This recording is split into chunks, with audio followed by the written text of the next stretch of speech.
The Holy Gospel of our Savior Jesus Christ according to Matthew. Glory be to thee, O Lord. Peter came and said to Jesus, "Lord, if another member of the church sins against me, how often should I forgive?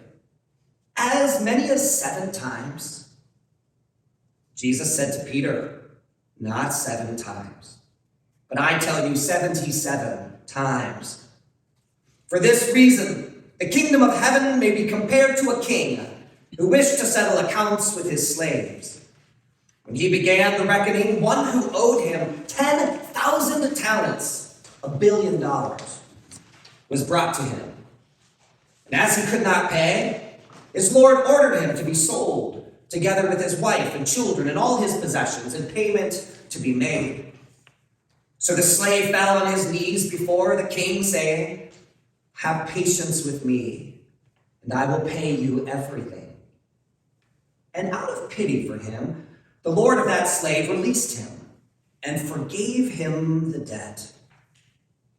But that same slave, as he went out, came upon one of his fellow slaves who owed him 100 denarii, maybe $10,000. And seizing him by the throat, he said, 'Pay what you owe.' Then his fellow slave fell down and pleaded with him, 'Have patience with me, and I will pay you.' But he refused. Then he went and threw him into prison until he would pay the debt. When his fellow slaves saw what had happened, they were greatly distressed, and they went and reported to their Lord all that had taken place. Then his Lord summoned him and said to him, 'You wicked slave, I forgave you all that debt because you pleaded with me. Should you not have had mercy on your fellow slave, as I had mercy on you?' And in anger, his Lord handed him over to be tortured until he would pay his entire debt. So my heavenly Father will also do to every one of you if you do not forgive your brother or sister from your heart." The Gospel of the Lord. Praise be to thee, O Christ. See.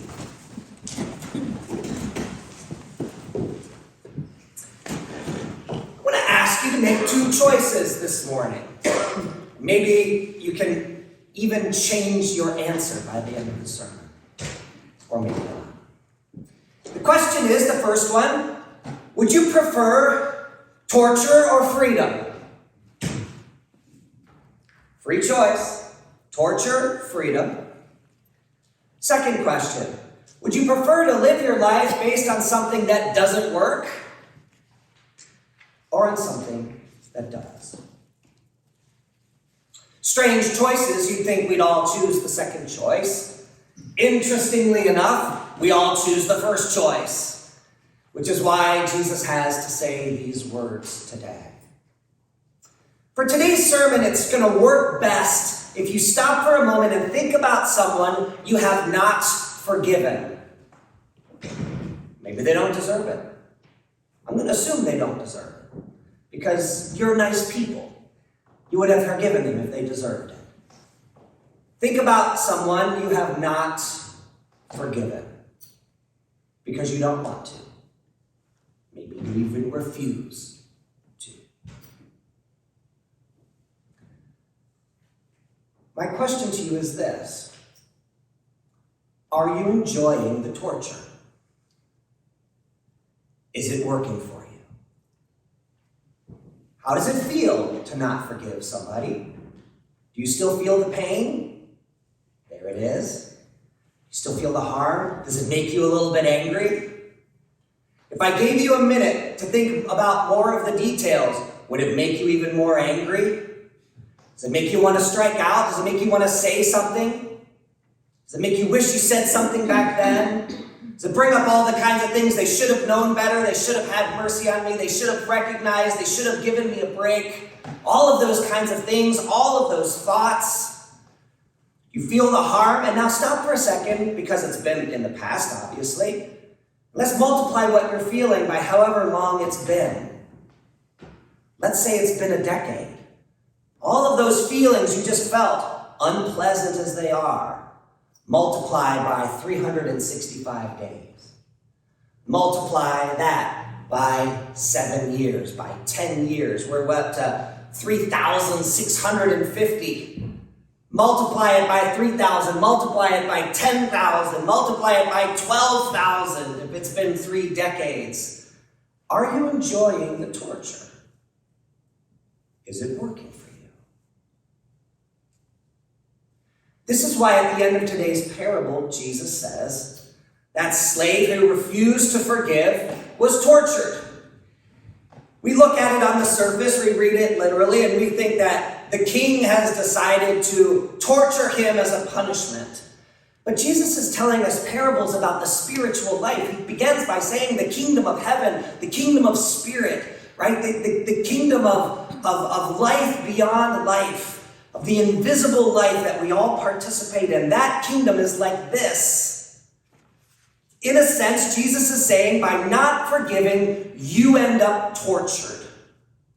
And not only tortured by holding everything that has happened for so long, but also tortured in a way that I think is kind of surprising. So let's step aside for just a moment. What is the nature of a standard? What is the nature of a principle? A standard applies to everybody, right? That's why it's a standard. A principle applies across different people and circumstances. That's why it's a principle. You can't have a standard that works only one way and one that works a whole different standard that applies to you. That's not a standard. So what Jesus again is telling us in this parable is this: the standard you create is also implicitly the standard that you fall under. Does that make sense? The principle you hold about who should be forgiven is the same principle that applies to you and whether you should be forgiven, because that's what a principle is. And that's what a standard is. So the torture actually works both ways. Not only are you being tortured by not forgiving that person, but that standard you have created is now also applying to you, and you are not being forgiven for all the same things. At the very least by yourself. At the very least by yourself. Because you've already said what your principle is. Who deserves to be forgiven? Only the person who does this and nobody else. And now, when do you deserve to be forgiven? Only when you do this and never else. Would you like to be forgiven for things that you did when you didn't realize? Then you need to forgive people for things they did when they didn't realize. Would you like to be forgiven for things that you did not explicitly stand up and say, I ask forgiveness for these specific things? Then you also need to forgive people who have not come to you and said, let me list all my grievances and say I'm sorry for each one so that I may be forgiven. Would you like to be forgiven for things you did on purpose back then but would not do now? Then you need to forgive people who did things on purpose back then, but maybe wouldn't make the same choice now. The standard you apply is the standard that is applied to you, which means the less we forgive, the less we're forgiven, and the torture is multiplied. We're tortured by reliving all the stuff that we haven't let go, and we're also tortured by all the things we did that haven't been released from us. That's true torture, my friends. It's the kind of thing Jesus would spare you. And so Jesus gives us not just the parable, but the teaching. Because there's a danger, isn't there, that, well, if the standard I get is the standard I give, maybe I'll just pick a really good standard so that it'll work well for me. There's a danger here that we pick something just because it'll be better for us. And so this gospel today actually helps us by saying, you don't have to pick the standard for forgiveness. That's not going to be on you. It doesn't going to become selfish or self-serving for you to be forgiving, because it doesn't have to be your choice. Jesus has given us his choice, and he's inviting us to take it. Jesus' standard for forgiveness, he tells to Peter, the perfect person to tell, because as we all know, Peter's the person who denies Jesus 3 times. I'm not sure what you've ever done that needed to be forgiven, but denying Jesus on the night of his crucifixion 3 times is pretty bad. Maybe you haven't reached that place quite yet.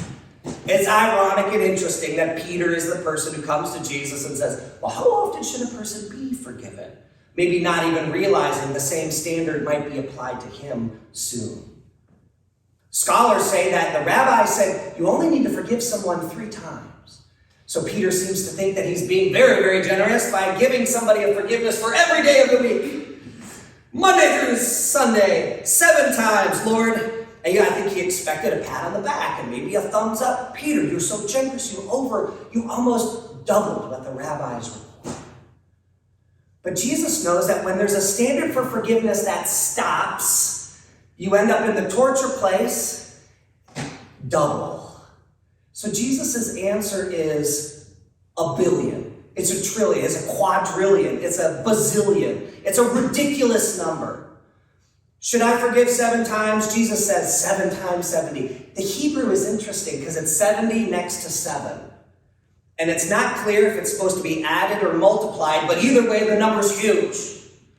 Some translations will say 70 times 7. Jesus is giving us the standard that we should hold for our own sake. He doesn't tie up for us burdens that are heavy to bear. Jesus is trying to give you freedom. He said, I come that you might have life and have it abundantly. Jesus is trying to set you free with this teaching about forgiveness. You should forgive and forgive and forgive and forgive and forgive and forgive and forgive and forgive and forgive and forgive. And stop for a second with me and let's think about how well that works. Because I asked you 2 questions. Would you prefer torture or freedom? Would you prefer something that doesn't work or something that works? Jesus is giving us something that works, arguably. Ask yourself, is not giving forgiveness, does that work for you?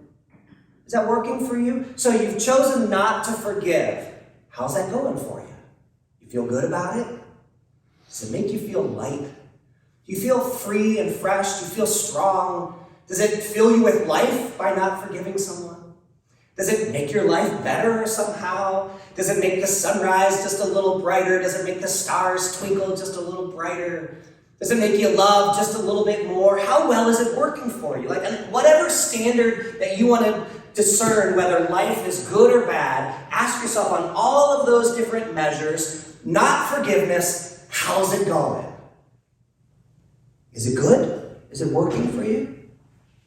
Now, ask yourself this. You've forgiven people before, and how is that going? As you think about those relationships, as you think about what that's done for you, does it make you feel lighter? Does it make you feel stronger? Does forgiving make you feel free? Does it make you feel closer to God? Maybe just a little bit more holy? Does it make you feel more grounded? Does it fill you with love? Does it make you aware of grace? Jesus is trying to give you something good today, and you get to decide whether you accept it or not. 2 questions have been laid before you. Would you prefer torture? Would you prefer to be free? Would you prefer something that doesn't work or something that works? Jesus says, forgive your brother or sister from your heart. And why? So that heart might be filled with light.